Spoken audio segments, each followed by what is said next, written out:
We have known all along, when you have razor-thin majorities, both in the House and the Senate, that we were going to just have to thread a very careful needle and balance it. I would say salt is one of those items that we have to thread. Also, a lot of the green credits, repealing them from the IRA is another one. And then you can look at Medicaid cuts, Medicaid reforms, I should say.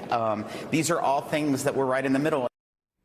Oh, maybe a slip of the tongue there. Republican Congressman Jason Smith this week, in fact, acknowledging what Republicans have tried to deny about changes to Medicaid. It comes amid a major setback for the majority party as the House Budget Committee voted to reject Trump's sweeping mega bill. 5 GOP hardliners joined Democrats in voting against the legislation. Joining me now, we have Michael Hardaway, former communications director to Congressman Hakeem Jeffries, and Brendan Buck, MSNBC political analyst and former press secretary to former House Speaker John Boehner. Hey guys, good to have you here on a Saturday. So Michael, are Democrats sensing weakness here? I mean, how do they capitalize on this and put even more pressure on Republicans, especially when it comes to Medicaid? Well, they've done this a smart way, which is Leader Jeffries has led these Medicaid days throughout the country in different districts where members really communicate with their constituents on why we must protect Medicaid.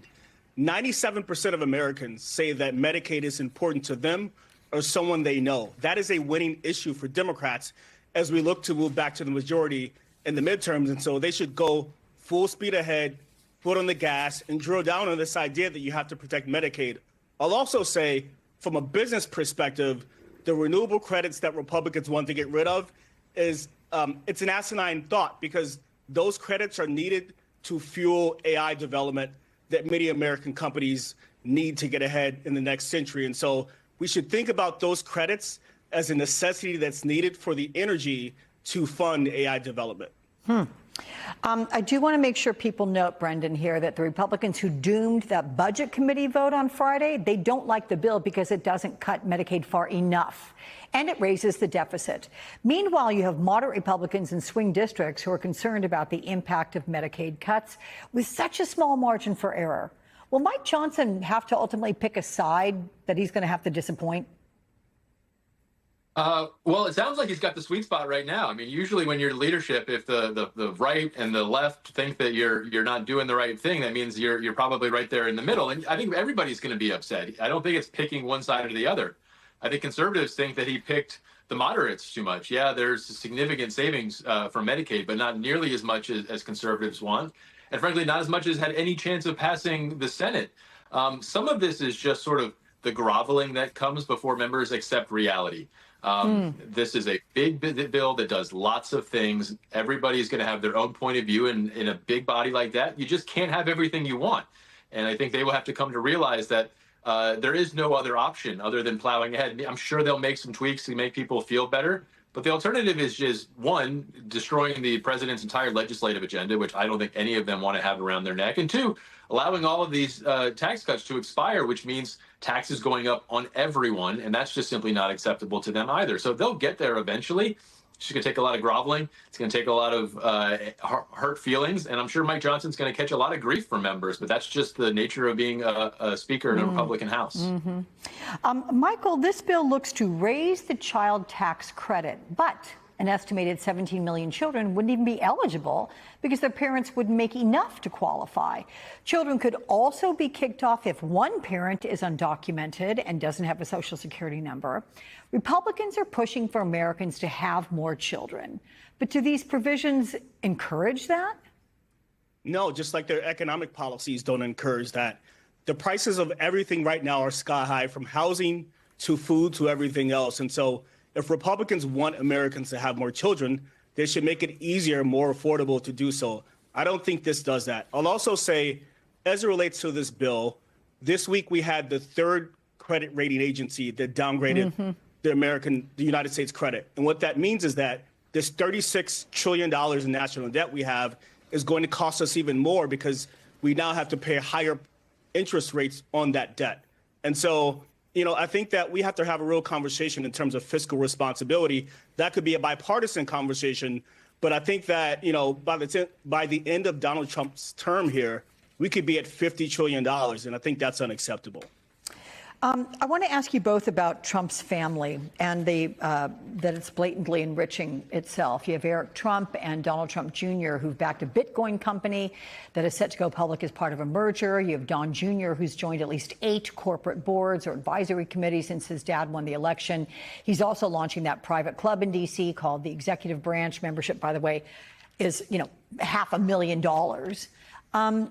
What is going on here? I'll let you both respond to that. I guess, Brendan, you first. Yeah, it kind of tells you that they weren't particularly sincere when they were concerned about the Biden family. The language that they used around Joe Biden and Hunter and Joe Biden's brother about it being a crime family was frankly ridiculous. Nobody ever found any real evidence that Joe Biden had benefited from anything that they were doing. Here's an obvious case where the Trump family is doing very well off of the president's, not only his place in office, but policy on crypto in particular. And you don't hear a word about it. It's kind of makes clear there's a lot of politics going on here, which may not be surprising, but just kind of shows you like you can't really take these people seriously anymore, or never could, I guess. And I would hope that people would, after what we just saw with the Biden folks, have a little more sincerity about these things. To that end, I'd like my director, Josh, go ahead and play what Mike Johnson, the House Speaker, said about the Biden family, that which you were just referencing. Let's play that. The reason many people refer to the Bidens as the Biden crime family is because they were doing all this stuff behind curtains, but in the back rooms. They were trying to conceal it. And whatever the President Trump is doing is out in the open. They're not trying to conceal anything. There are people who watch all the ethics of that, but I mean, I've got to be concerned with running the House of Representatives. Is it congressional oversight, though? That's the congressional responsibility, isn't it? Congress has oversight responsibility, but I think, so far as I know, the ethics are all being followed. Okay. Michael, is the message there, hey, it's all okay as long as you do the corruption out in the open? Mike Johnson is not a serious person. Donald Trump is the greatest grifter in global history. He and his family have made $3 billion in 5 months from crypto this year and counting. This UAE plane that was provided to him that's worth $400 million, my perspective on that is that was quid pro quo. In exchange, the UAE got a handful of NVIDIA's best chips that should be going to American companies. They're going to the UAE. And the original danger and the reason that Biden didn't greenlight that plan is that China is the biggest trading partner of the UAE. And so the concern is that if you give these chips to the UAE, they may end up with China. And so Donald Trump seems to have just handed China 500,000 of NVIDIA's best AI chips that American companies need. Can I ask you, Brendan, quickly, what do you think is going to happen with this plane? Well, it doesn't seem like there's a whole lot of resistance to this. You get Republicans kind of looking the other way or shaking their head or saying I don't love that. But I think the political matter is Mike Johnson's probably right. Donald Trump just kind of does this all out in the open. Doesn't have any shame about it, and they don't even pretend like there's anything wrong. And they get away with it. I imagine he probably will get away with it. It'll cost a lot of money and probably not very safe, but nobody seems in a position to stop him. To which I say, yikes, as I offer my thanks to both of you for joining me. Thank you so much.